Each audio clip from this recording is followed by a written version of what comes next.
Elas incluem não só os sofrimentos da infância como as emoções dolorosas que se agregam a eles depois, na adolescência e durante a vida adulta. E essas dores, em grande parte, são criadas pela voz do ego. É o sofrimento emocional que passa a ser nosso companheiro inevitável quando uma falsa sensação de eu é a base da nossa vida. Esse campo energético de emoções muito antigas, mas ainda vivas, que subsiste em quase todos os seres humanos é o corpo de dor. O corpo de dor, porém, não tem uma natureza apenas individual. Ele também engloba o sofrimento experimentado por um número incontável de pessoas ao longo da história da humanidade. Essa dor se caracteriza por um conflito tribal ininterrupto, escravidão, pilhagem, sequestros, torturas e outras formas de violência. Tal sofrimento ainda vive na psique coletiva e é aumentado todos os dias, como podemos constatar quando assistimos aos noticiários ou presenciamos os conflitos nos relacionamentos entre as pessoas. O corpo de dor coletivo é provavelmente codificado dentro do DNA de cada ser humano, embora não o tenhamos descoberto ainda. Todo recém-nascido traz um corpo de dor emocional. No caso de alguns bebês, ele é mais pesado e mais denso do que outros. Algumas dessas crianças são muito felizes na maior parte do tempo, enquanto outras parecem carregar uma imensa quantidade de infelicidade dentro de si. É verdade que há bebês que choram demais porque não recebem amor e atenção suficientes. Porém, outros choram sem nenhuma razão aparente, quase como se estivessem tentando tornar todos ao redor tão infelizes quanto eles próprios traçam e geralmente conseguem. Eles chegam a este mundo com uma porção significativa do sofrimento humano. Existem ainda os recém-nascidos que choram com frequência porque sentem a emanação das emoções negativas do pai ou da mãe, e isso lhes causa sofrimento e também faz seu corpo de dor aumentar pela absorção da energia dos corpos de dor dos pais. Seja qual for o caso, à medida que o corpo físico do bebê cresce, o mesmo acontece com o corpo de dor. Uma criança pequena que tem um corpo de dor leve não será necessariamente um adulto mais avançado em termos espirituais do que alguém com um corpo de dor denso. Na verdade, em geral acontece o contrário. Quem tem um corpo de dor pesado costuma ter mais chance de despertar espiritualmente do que quem possui um corpo de dor leve. Embora algumas dessas pessoas permaneçam presas ao seu corpo de dor pesado, muitas chegam a um ponto em que não conseguem mais viver com a infelicidade, e assim sua motivação para despertar se fortalece. Porque o corpo de Cristo em sofrimento, sua face distorcida em agonia e seu corpo sangrando com numerosos ferimentos, é uma imagem tão significativa na consciência coletiva da humanidade. Milhões de pessoas, sobretudo na época medieval, não teriam tido uma afinidade tão profunda com ele, caso alguma coisa dentro delas mesmas não estivesse em consonância com essa imagem, se elas não a tivessem inconscientemente reconhecido como uma representação exterior da sua própria realidade interior, o corpo de dor. As pessoas ainda não estavam conscientes o bastante para reconhecê-lo dentro de si mesmas, porém é o começo da sua tomada de consciência em relação a ele. Cristo pode ser considerado o arquétipo humano, incorporando tanto o sofrimento quanto a possibilidade de transcendência.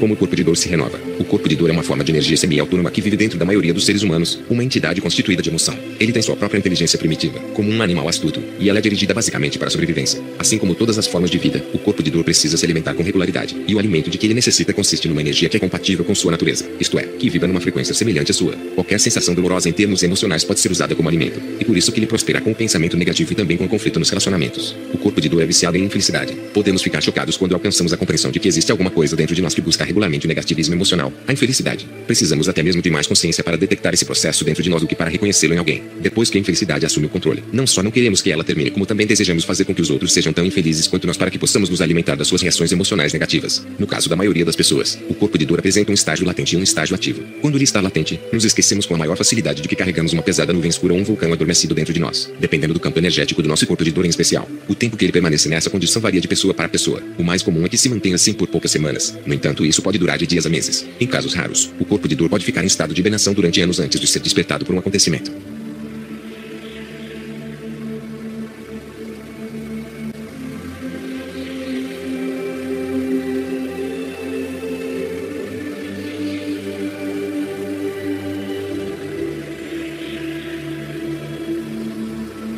Como o corpo de dor se alimenta dos pensamentos. O corpo de dor desperta da sua dormência quando sente fome, na hora de se realimentar. Mas isso também pode ser provocado por um acontecimento a qualquer momento. Às vezes, o corpo de dor que está pronto para se nutrir usa o fato mais insignificante como um estímulo, de algo que alguém diz ou faz um pensamento. Se vivemos sozinhos ou caso não haja ninguém próximo a nós no momento, ele irá se alimentar dos nossos pensamentos, que, de repente, se tornarão profundamente negativos. Em geral, não temos consciência de que, pouco antes do surgimento desse fluxo de pensamentos ruins, uma onda de emoções invade nossa mente na forma de um humor sombrio e pesado, de ansiedade ou de raiva extrema. Todo pensamento é energia, e nesse instante o corpo de dor está se abastecendo com essa energia. Contudo, ele não pode se alimentar de qualquer pensamento. Não precisamos ser especialmente sensíveis para observar que os pensamentos positivos têm um tom de sentimento diferente daqueles que são negativos. E a mesma energia, porém ela vibra em outra frequência. O corpo de dor não consegue digerir um pensamento feliz. Ele só tem capacidade para consumir os pensamentos negativos porque apenas esses são compatíveis com seu próprio campo de energia. Todas as coisas são campos de energia vibratória num movimento incessante. A cadeira em que estamos sentados ou o livro que seguramos nas mãos parecem sólidos e imóveis somente porque é assim que nossos sentidos percebem sua frequência vibratória. Isto é, o movimento contínuo das moléculas, dos átomos, dos elétrons e das partículas subatômicas, elementos que, juntos, criam aquilo que percebemos como uma cadeira, um livro, uma árvore, um corpo, etc. O que consideramos matéria física é energia vibratória em movimento, numa determinada extensão de frequências. Os pensamentos são constituídos dessa mesma energia, que vibra numa frequência superior à da matéria, e é por isso que não podem ser vistos nem tocados. Eles têm sua própria extensão de frequências, com os pensamentos negativos na extremidade inferior da escala e os pensamentos positivos na extremidade superior. A frequência vibratória do corpo de dor encontra a eco dos pensamentos negativos. Assim, apenas estes últimos podem alimentá-lo. O padrão usual de pensamento para criar emoções é revertido no caso do corpo de dor, pelo menos no início. A emoção que parte dele adquire rapidamente o controle do pensamento.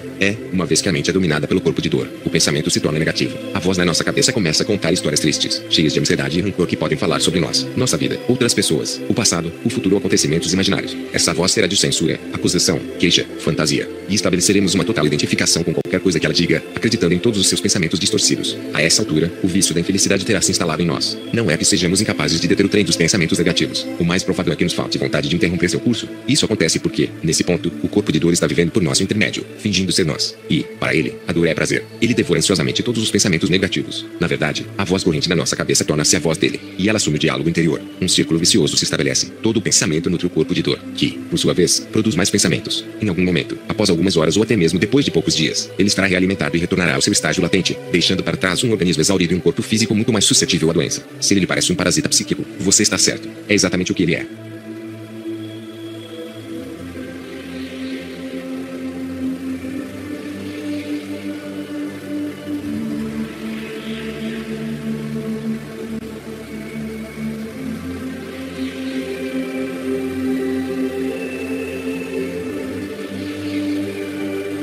Como o corpo de dor se alimenta do conflito. Se houver outras pessoas por perto, em geral nosso parceiro ou nossa parceira é um parente próximo, o corpo de dor tentará provocá-los, levá-los ao limite, como se diz, para que possa ser nutrido o conflito que resultará disso. Os corpos de dor adoram relacionamentos íntimos e famílias porque é deles que retiram a maior parte do seu alimento. É difícil resistirmos ao corpo de dor de alguém que esteja determinado a suscitar uma reação da nossa parte. Instintivamente, ele conhece nossos pontos mais fracos, mais vulneráveis. Se não for bem sucedido da primeira vez, tentará de novo seguidas vezes. É emoção pura procurando mais emoção. O corpo de dor da outra pessoa quer despertar o nosso para que os dois corpos de dor se energizem mutuamente. Muitos relacionamentos são marcados por episódios violentos e destrutivos envolvendo o corpo de dor. Esses enfrentamentos costumam ocorrer em intervalos regulares. Para uma criança pequena, é uma dor quase insuportável ter que testemunhar a agressividade emocional dos corpos de dor dos pais. Embora essa seja a cena de milhões de crianças em todo o mundo, o pesadelo da sua existência cotidiana. Essa é também uma das principais maneiras de se transmitir o corpo de dor humano de uma geração a outra. Depois de cada incidente desse tipo, os parceiros se reconciliam e se estabelece uma fase de paz relativa que terá a duração que o ego permitir. O consumo excessivo de álcool costuma fortalecer o corpo de dor, sobretudo no caso dos homens. Mas isso também ocorre com algumas mulheres. Quando uma pessoa se embriaga, ela passa por uma completa mudança de personalidade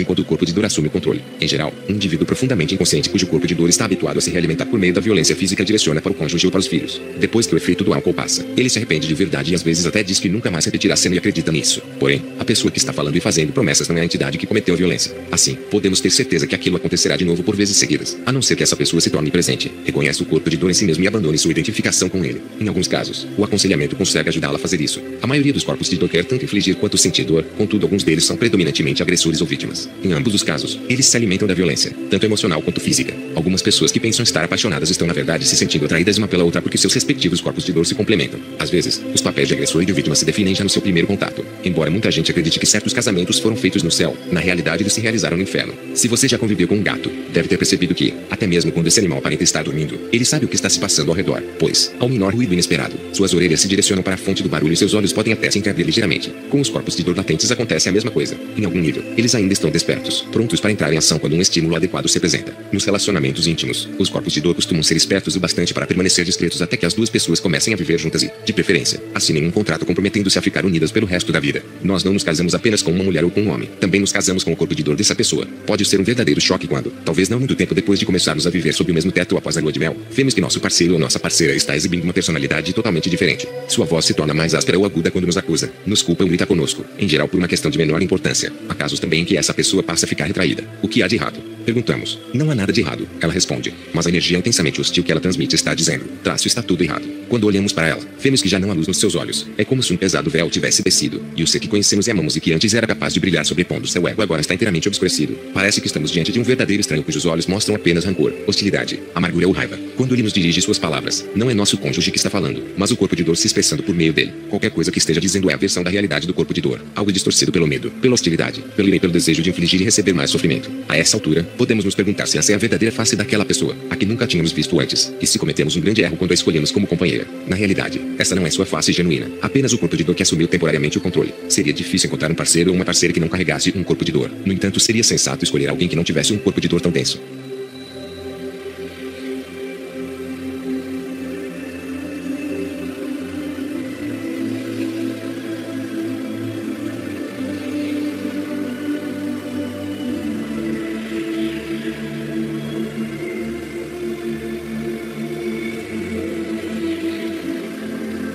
Corpos de dor densos. Algumas pessoas carregam corpos de dor tão densos que nunca se encontram completamente adormecidos. Elas podem estar sorrindo e mantendo uma conversa educada, mas não é preciso ser paranormal para sentir o caldeirão fervente de emoções infelizes que elas mantêm em segundo plano, esperando pelo próximo acontecimento para reagir, pela próxima pessoa para culpar ou confrontar, pela próxima coisa que as deixará tristes. Seu corpo de dor nunca se satisfaz, está sempre faminto. Ele aumenta a necessidade de inimigos que é cultivada pelo ego, com sua atitude reativa. Elas lidam com questões quase insignificantes de modo explosivo, numa tentativa de atrair outras pessoas para seu próprio conflito, fazendo-os reagir. Algumas delas se envolvem em batalhas longas e sem sentido ou em casos judiciais com organizações ou indivíduos. Outras são consumidas por um rancor obsessivo em relação a ex-cônjuge ou parceiro A. Inconscientes da dor que carregam dentro de si, elas a projetam, com sua reação, nos acontecimentos e nas situações. Dada sua completa falta de autoconsciência, essas pessoas não conseguem perceber a diferença entre um fato e sua reação a ele. Para elas, a infelicidade e até mesmo a própria dor estão no acontecimento ou na situação. Como não estão conscientes do seu estado interior, nem sequer sabem que estão profundamente infelizes, que estão sofrendo. Às vezes, pessoas com corpos de dor desse tipo se tornam ativistas que lutam por uma causa. O lema que defendem pode ter de fato seu valor, e elas a princípio podem até ser bem-sucedidas na execução das coisas. No entanto, a energia negativa que flui do que elas dizem e fazem, bem como sua inconsciente necessidade de criar inimigos e conflitos, tende a produzir uma oposição crescente à sua causa.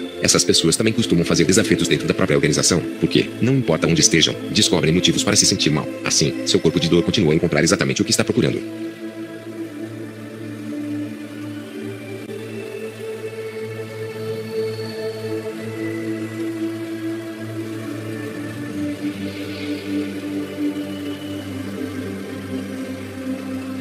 O entretenimento, a mídia e o corpo de dor. Se você não tivesse familiaridade com nossa civilização contemporânea, caso tivesse acabado de chegar de outra época ou de outro planeta, uma das coisas que mais o impressionariam seria constatar que milhões de pessoas adoram ver seres humanos matar e infligir dor uns aos outros e chamam isso de entretenimento, e que pagam para ter essa diversão, porque os filmes violentos atraem um público tão grande. Existe toda uma indústria envolvida nessa questão, e uma boa parte dela alimenta o vício humano da infelicidade. Obviamente, as pessoas assistem a essas produções porque querem se sentir mal, o que há nos indivíduos que adoram se sentir mal e dizer que isso é bom. O corpo de dor, é claro, há uma participação considerável da indústria do entretenimento nesse processo. Portanto, além da atitude reativa, do pensamento negativo e do conflito pessoal, o corpo de dor também usa a tela do cinema e da televisão para se renovar por meio deles. Corpos de dor escrevem e produzem esses filmes e corpos de dor pagam para vê-los. Será sempre errado mostrar a violência e vê-la na televisão e no cinema. Toda essa violência alimenta o corpo de dor, no atual estágio evolucionário da humanidade. Ela não só permeia tudo como se encontra em ascensão enquanto a antiga consciência egóica, ampliada pelo corpo de dor coletivo, se intensifica antes da sua inevitável extinção. Seus filmes apresentam a violência no seu contexto mais amplo, se exibem sua origem e suas consequências, se revelam o que ela causa às vítimas assim como aos agressores, se mostram a inconsciência coletiva que está por trás dela e como é passada adiante de geração para geração, a raiva e o ódio que vivem nos seres humanos na forma do corpo de dor. Então eles desempenham uma função vital no despertar da humanidade. Essas produções podem funcionar como um espelho em que nossa espécie vê sua própria insanidade. Aquilo em nós que reconhece a loucura como loucura, até mesmo se a nossa própria loucura é sanidade, é a consciência emergente, é o fim da insanidade. Esses filmes de fato existem e não nutrem o corpo de dor.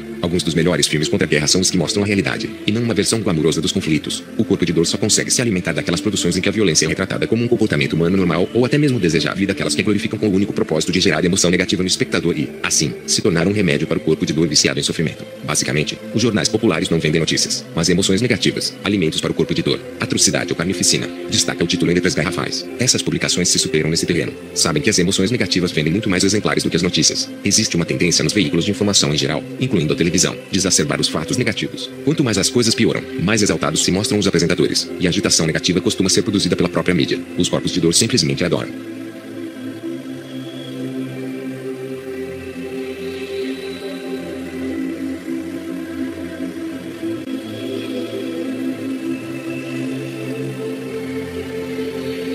O corpo de dor feminino coletivo. A dimensão coletiva do corpo de dor apresenta componentes diferentes. Tribos, nações, raças, todos têm seu corpo de dor coletivo, e alguns são mais pesados do que os outros. A maioria dos integrantes de cada um desses grupos participa dele em maior ou menor grau. Quase toda mulher tem sua parcela no corpo de dor feminino coletivo, que tende a se tornar ativado especialmente no período que precede a menstruação. Nessa fase, muitas mulheres são dominadas por uma intensa emoção negativa. A supressão do princípio feminino, sobretudo ao longo dos últimos 2000 anos, permitiu que o ego ganhasse absoluta supremacia na psique humana coletiva. Embora as mulheres tenham ego, é claro, ele pode enraizar-se e prosperar com mais facilidade na forma masculina do que na feminina. Isso acontece porque as mulheres se identificam menos com a mente do que os homens. Elas estão mais em contato com o corpo interior e a inteligência do organismo, que dão origem às faculdades intuitivas. A forma feminina não se encontra tão rigidamente encapsulada quanto a masculina. Tem maior abertura e sensibilidade em relação às outras formas de vida e está mais sintonizada com o mundo natural. Se o equilíbrio entre as energias masculina e feminina não tivesse acabado no nosso planeta, o crescimento do ego teria sido limitado de modo significativo. Não teríamos declarado guerra à natureza e não seríamos tão completamente alienados do nosso ser. Ninguém tem o número exato porque não foram mantidos registros, mas acredita-se que ao longo de 300 anos entre 3 e 5 milhões de mulheres foram torturadas e mortas criadas pela Santa Inquisição, uma instituição fundada pela Igreja Católica Romana para reprimir a heresia.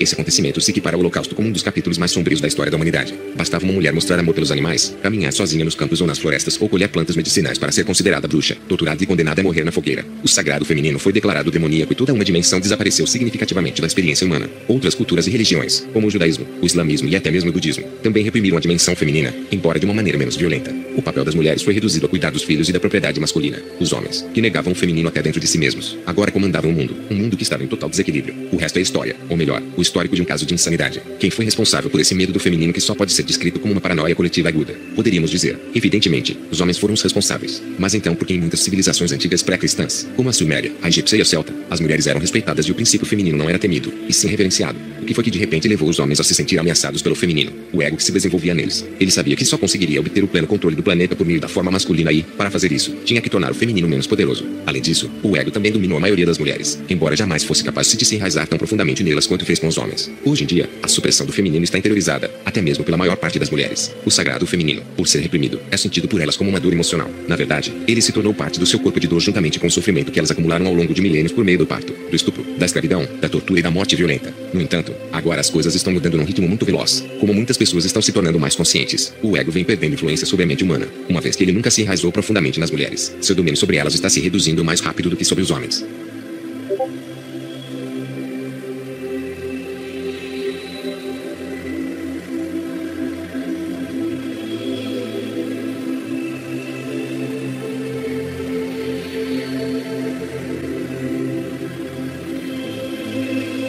Corpos de dor de países e raças. Determinados países que cometeram ou sofreram muitos atos de violência coletiva possuem um corpo de dor coletivo mais pesado do que outros. É por isso que as nações mais antigas tendem a ter corpos de dor mais fortes. Também é por esse motivo que os países mais jovens, como o Canadá e a Austrália, bem como aqueles que permaneceram mais protegidos da loucura circundante, como a Suíça, costumam apresentar um corpo de dor coletivo mais leve. É claro que nesses lugares as pessoas ainda precisam lidar com seu corpo de dor individual. Quem é sensível bastante consegue sentir um peso opressivo no campo energético de determinados países no instante em que desce do avião. Em outras nações, é possível detectar um campo energético de violência latente sobre a superfície da vida cotidiana. Nos países em que o corpo de dor é pesado, porém não mais agudo, a tendência das pessoas tem sido a de tentar se dissociar da dor emocional coletiva. Na Alemanha e no Japão por meio do trabalho. Em outros lugares pela tolerância generalizada ao consumo do álcool, que também pode ter o efeito contrário de estimular o corpo de dor, sobretudo quando ingerido em excesso. O corpo de dor pesado da China é até certo ponto abrandado pela prática amplamente disseminada do Tai Chi Chuan. Todos os dias, nas ruas e nos parques da cidade, milhões de pessoas realizam essa meditação em movimento que acalma a mente. Isso faz uma diferença considerável no campo energético coletivo e avança um pouco no sentido de diminuir o corpo de dor pela redução do pensamento e o estabelecimento do estado de presença. As práticas espirituais que envolvem o corpo físico, como o Tai Chi, o Qigong e a Yoga, também estão sendo cada vez mais adotadas no mundo ocidental. Essas técnicas não criam uma separação entre o corpo e o espírito e ajudam a enfraquecer o corpo de dor.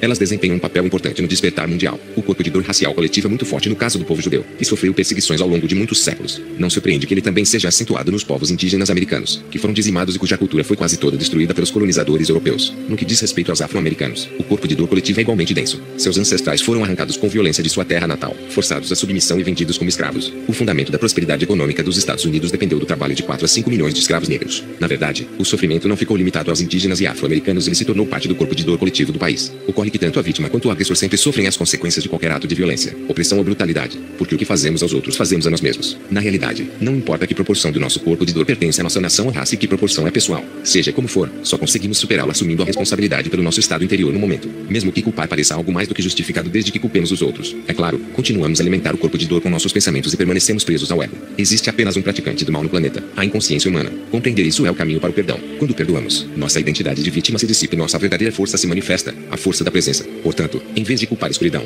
acenda a luz.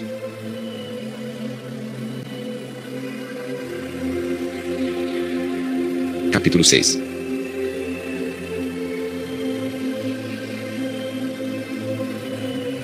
A libertação. O começo da nossa libertação do corpo de dor está primeiramente na compreensão de que o temos. Depois, e mais importante, na nossa capacidade de permanecer presentes o bastante, isto é, atentos o suficiente, para percebê-lo como um pesado influxo de emoções negativas quando entra em atividade. No instante em que é reconhecido, ele não consegue mais se passar por nós e viver e se renovar por nosso intermédio. É a nossa presença consciente que rompe a identificação com o corpo de dor. Quando não nos identificamos mais com ele, o corpo de dor torna-se incapaz de controlar nossos pensamentos e, assim, não consegue se renovar, pois deixa de se alimentar deles. Na maioria dos casos, ele não se dissipa imediatamente. No entanto, assim que desfazemos sua ligação com o nosso pensamento, pensamento, ele começa a perder energia. O pensamento para de ser embotado pela emoção, enquanto nossas percepções do momento não são mais distorcidas pelo passado. A energia que estava presa no corpo de dor muda sua frequência vibracional e é convertida em presença. Dessa maneira, o corpo de dor se torna combustível para a consciência. E por isso que muitas das pessoas mais sábias e iluminadas do planeta, entre homens e mulheres, já tiveram um corpo de dor bastante pesado. Independentemente do que dizemos ou fazemos e da face que mostramos ao mundo, nosso estado mental e emocional não pode ser dissimulado. Todo ser humano emana um campo energético que corresponde ao seu estado interior, e a maioria das pessoas é capaz de senti-lo, ainda que essa emanação de energia só seja captada de modo subliminar. Isso significa que, embora elas não saibam que percebem esse campo energético, ele determina em grande medida como elas se sentem em relação a um indivíduo e reagem a ele. Há quem tenha uma consciência mais clara do campo energético já no primeiro contato com alguém, até mesmo antes que quaisquer palavras sejam ditas. Um pouco depois, porém, as palavras dominam o relacionamento e, com elas, vêm os papéis que quase todos nós representamos. Com isso, a atenção se desloca para o âmbito da mente, e a capacidade de sentir o campo energético do outro se reduz de modo significativo.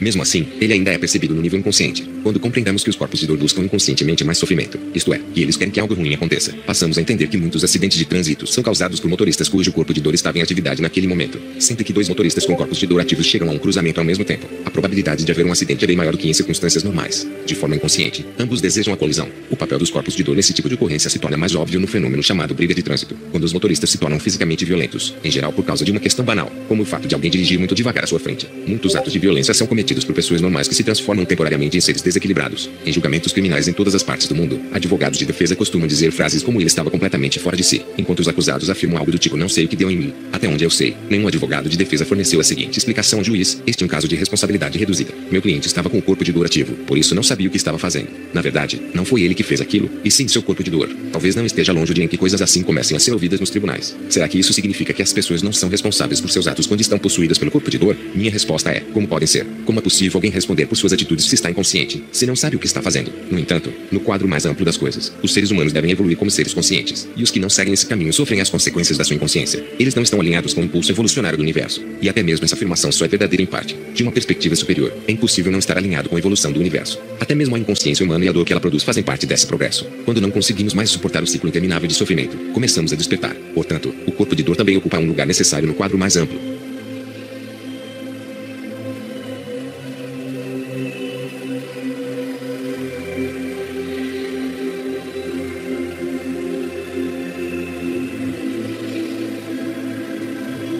Presença. Uma mulher na faixa dos 30 anos de idade veio se consultar comigo. Enquanto ela me cumprimentava, senti o sofrimento por trás do seu sorriso educado e superficial. Ela começou contando a história da sua vida e, um segundo depois, seu sorriso se tornou uma expressão de dor. Em seguida, começou a soluçar de maneira incontrolável. Disse que se sentia solitária e insatisfeita. Acalentava muita raiva e tristeza. Quando criança, fora vítima de maus tratos infligidos por um pai violento. Logo constatei que sua infelicidade não era causada pelas circunstâncias da sua vida atual, e sim por um corpo de dor muito pesado que se tornara o filtro através do qual ela analisava sua situação de vida. Essa mulher ainda não era capaz de detectar a ligação entre a dor emocional e seus pensamentos e estava identificada com ambos. Ela não conseguia ver que continuava aumentando o corpo de dor com seus pensamentos. Em outras palavras, vivia com o fardo de uma profundamente infeliz. De algum modo, contudo, deve ter compreendido que a origem daquilo estava no seu próprio interior, que ela era uma carga para si mesma, e estava pronta para despertar. Por esse motivo decidira ir àquela consulta. Direcionei o foco da sua atenção para o que estava se passando dentro do seu próprio corpo e lhe pedi que sentisse a emoção diretamente, que não usasse o filtro dos seus pensamentos infelizes, da sua história triste. Ela disse que esperava que eu lhe mostrasse o caminho para sair da infelicidade, e não para entrar nela. Porém, mesmo relutante, atendeu minha solicitação. As lágrimas rolavam por sua face. Todo o seu corpo tremia. Neste momento, o que você sente é isto, eu disse. E não há nada que você possa fazer nesse sentido.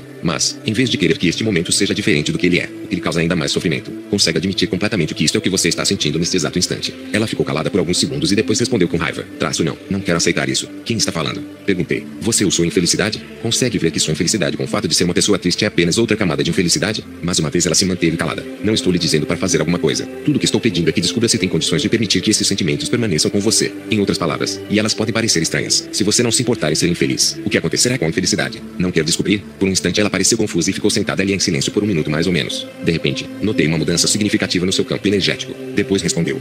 Isso é esquisito. Ainda estou infeliz, mas agora existe um espaço em volta da minha infelicidade. Ela parece ter menos importância. Essa foi a primeira vez que ouvi alguém descrever a situação desta maneira. Existe um espaço ao redor da minha infelicidade. Esse espaço, é claro, é criado quando há aceitação interior de qualquer coisa que estejamos sentindo no momento. Não falei muito depois disso para permitir que ela vivenciasse a experiência. Mais tarde, essa mulher compreendeu o que havia acontecido. No momento em que ela interrompeu a identificação com o sentimento, isto é, com a antiga emoção dolorosa que acalentava. No instante em que ele dirigiu sua atenção sem tentar resistir, essa emoção deixou de ter a capacidade de controlar seu pensamento e, assim, de se misturar a uma história construída mentalmente chamada como pessoa infeliz. Outra dimensão havia se manifestado na sua vida e transcendia seu passado. A dimensão da presença. Como ninguém pode ser infeliz sem uma história triste. Aquilo representava o término daquele sofrimento. E também o começo do fim do seu corpo de dor. A emoção em si não é infelicidade. Apenas emoção associada a uma história triste é infelicidade. Depois de encerrada a sessão, foi gratificante saber que eu tinha acabado de testemunhar o surgimento da presença em alguém. A própria razão da nossa existência na forma humana é trazer essa dimensão de consciência para o mundo. Eu também assistir a uma diminuição do corpo de dor. E não lutando contra ele, mas levando-lhe a luz da consciência. Minutos depois que essa mulher saiu, recebi a visita de uma amiga. Assim que ela entrou na sala, perguntou: o que aconteceu aqui? A energia parece pesada, sombria. Estou até me sentindo um pouco mal. Você precisa abrir as janelas, acender um incenso. Expliquei que eu tinha acabado de testemunhar uma importante liberação de energia numa pessoa que tinha um corpo de dor muito denso. Portanto, aquilo que ela estava sentindo devia ser o resto da energia que fora emanada durante a sessão. Minha amiga, porém, recusou-se a ficar e escutar. Tudo o que ela queria era sair dali o mais rápido possível. Abri as janelas e saí para jantar num restaurante indiano nas redondezas. O que aconteceu enquanto permaneci ali foi uma confirmação adicional e muito clara do que eu já sabia. Todos os corpos de dor humanos, que aparentemente são individuais, estão interligados em algum nível. No entanto, a forma que essa ratificação em particular assumiu foi uma espécie de choque.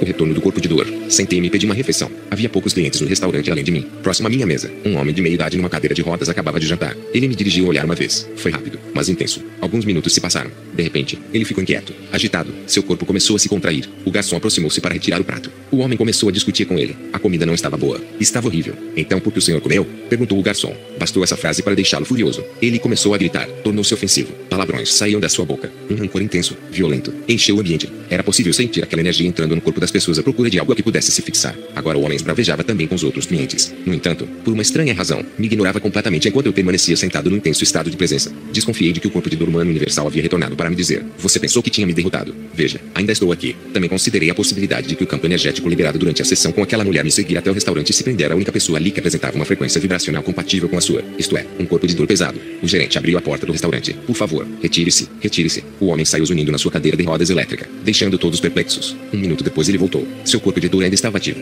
Precisava de mais. Ele escancarou a porta com a cadeira de rodas e começou a gritar obscenidades. Uma garçonete tentou impedi-lo de entrar. Ele acelerou a cadeira e imprensou a moça contra a parede. Alguns clientes acorreram para tentar puxá-lo dali. Gritos, berros, pandemônio. Um pouco depois chegou um policial. O homem sossegou. Pediram-lhe que saísse e não voltasse mais. Por sorte, a garçonete não se feriu. Sofreu apenas alguns arranhões na perna. Quando tudo acabou, o gerente aproximou-se da minha mesa e me perguntou, meio na brincadeira, mas talvez sentindo intuitivamente que havia alguma ligação: foi você que provocou tudo isso?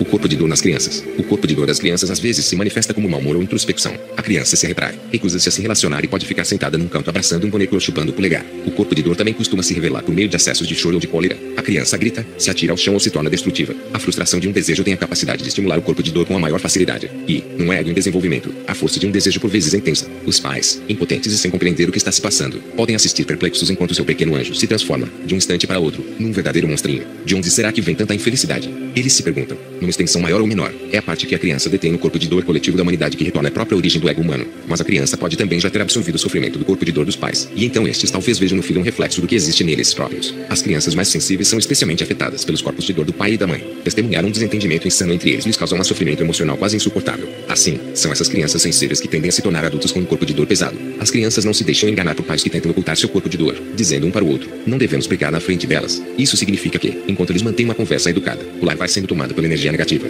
Os corpos de dor reprimidos são extremamente tóxicos, mais ainda do que os que se manifestam com franqueza. E essa toxicidade física é absorvida pelas crianças e contribui para o desenvolvimento do seu próprio corpo de dor. Algumas crianças aprendem subliminarmente sobre o ego e o corpo de dor apenas por viverem com pais muito inconscientes. Uma mulher cujos pais tinham ambos fortes egos e corpos de dor pesados me disse que, quando eles gritavam um com o outro, ela olhava na sua direção e, embora os amasse, dizia para si mesmo, estas pessoas são doidas. Como é que eu vim parar aqui? Já havia nela a consciência da insanidade de se viver dessa maneira. Graças a essa consciência, a quantidade de dor que ela absorveu dos pais foi reduzida. Os pais costumam pensar em como agir em relação ao corpo de dor das suas crianças. Mas a pergunta básica obviamente é, será que eles conseguem lidar com seu próprio corpo de dor? Será que o reconhecem em si mesmos? Será que são capazes de se manter presentes o bastante quando orientam em atividade para que possam estar conscientes da emoção no nível do sentimento antes que ela tenha uma chance de se tornar pensamento e depois uma pessoa infeliz? Quando o corpo de dor de uma criança está se manifestando por meio de um ataque, não há muita coisa que os pais possam fazer, exceto se manter no estado de presença para que não sejam estimulados a ter uma reação emocional. O corpo de dor da criança se alimentaria dela. Às vezes, os corpos de dor são extremamente dramáticos. automáticos. Mas os pais não precisam embarcar nesse descontrole. Não devem levá-lo muito a sério. Se o corpo de dor tiver sido despertado pela frustração de um desejo, eles não têm agora que se render às suas exigências. Caso contrário, a criança aprenderá a seguinte lição: quanto mais infeliz eu me tornar, maior será a probabilidade de conseguir o que quero. Essa é uma receita para que ela apresente distúrbios no futuro. Seu corpo de dor ficará decepcionado com a falta de reação do pai e da mãe e pode atuar por mais algum tempo antes de se acalmar. Ao contrário do que ocorre com os adultos. No caso das crianças, felizmente, esses episódios costumam ser mais breves. Depois que a criança se acalmar ou talvez no dia seguinte, os pais podem conversar com ela sobre o que ocorreu, mas não devem contar sobre o corpo de dor. Em vez disso, é melhor que lhe façam perguntas. Por exemplo, o que deu em você ontem quando não conseguia parar de gritar? Você se lembra? Como se sentiu? Foi uma sensação boa? Aquela coisa que lhe aconteceu. Será que tem um nome? Não. Caso tivesse um nome, qual seria? Se você pudesse vê-la, ela se pareceria com o quê? Você pode fazer um desenho dela? O que houve com ela depois que foi embora? Foi dormir? Você acha que ela pode voltar? Essas são apenas algumas sugestões de perguntas. Todas elas se destinam a despertar na criança sua capacidade de testemunhar, isto é, a presença. Irão ajudá-la a deixar de se identificar com o corpo de dor. Na próxima vez em que ela for tomada por um ataque, eles poderão dizer: aquela coisa está de volta, não é? O ideal é que eles usem as mesmas palavras empregadas pela criança na primeira ocasião em que falarem sobre o assunto. A atenção dela deve ser dirigida para como ela sente aquilo. Os pais têm que demonstrar interesse ou curiosidade em vez de adotar uma atitude crítica e condenatória. É improvável que isso venha a impedir que o corpo de dor continue seu curso, e pode parecer que a criança não está mesmo escutando os pais. Mesmo assim, alguma consciência permanecerá em segundo plano durante o período em que o corpo de dor estiver em atividade. Depois de alguns episódios, a consciência estará mais forte e o corpo de dor terá enfraquecido. É dessa forma que a criança vai intensificando seu estado de presença. Um dia, talvez seja ela que alerte o pai e a mãe de que eles se deixaram dominar pelo corpo de dor.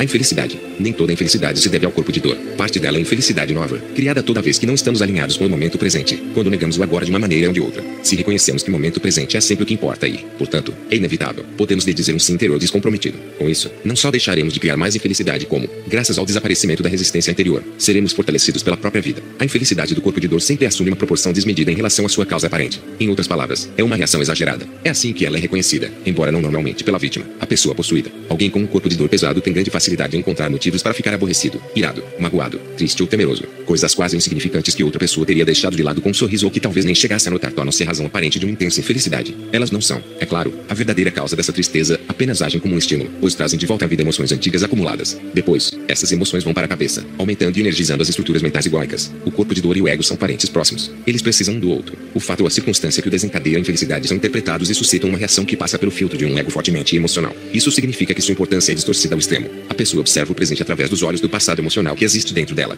Em outras palavras, o que ela vê e sente não está no acontecimento nem na situação, e sim no que existe em seu próprio interior. Em alguns casos, até pode estar no acontecimento ou na situação, porém ela o exacerba por meio da sua reação. E essa atitude reativa, essa amplificação, é o que o corpo de dor quer. É disso que ele se alimenta. Para alguém possuído por um corpo de dor pesado, é sempre impossível afastar-se da sua interpretação distorcida da história emocional. Quanto mais emoções negativas estiverem envolvidas nela, mais pesada e impenetrável ela será. E, assim, não é reconhecida como uma fantasia, mas vista como a realidade. Quando uma pessoa se encontra completamente dominada pela agitação dos pensamentos e pelas emoções que os acompanham, distanciar-se disso é algo improvável porque ela nem sequer sabe que existe uma saída. É, dessa maneira, continua cativa dentro do seu próprio filme ou sonho, prisioneira do seu próprio inferno. Para ela, a realidade é isso, não existe outra possível. E, no seu modo de ver, sua reação também é a única possível.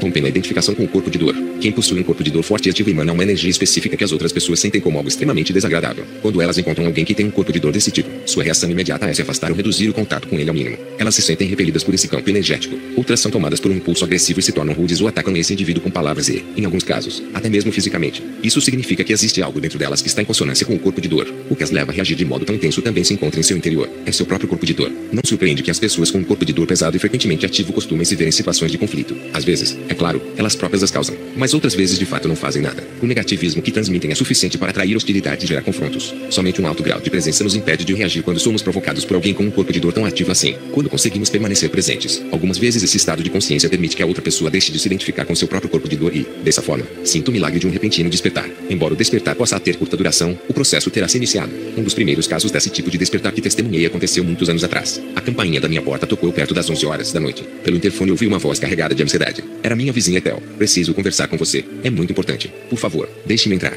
Ethel era uma mulher de meia idade, inteligente e com instrução de nível superior. Ela também possuía um ego bastante forte e um corpo de dor pesado. Conseguira escapar da Alemanha nazista quando era adolescente. Porém, muitos de seus parentes foram mortos em campos de concentração. Ela se sentou no meu sofá.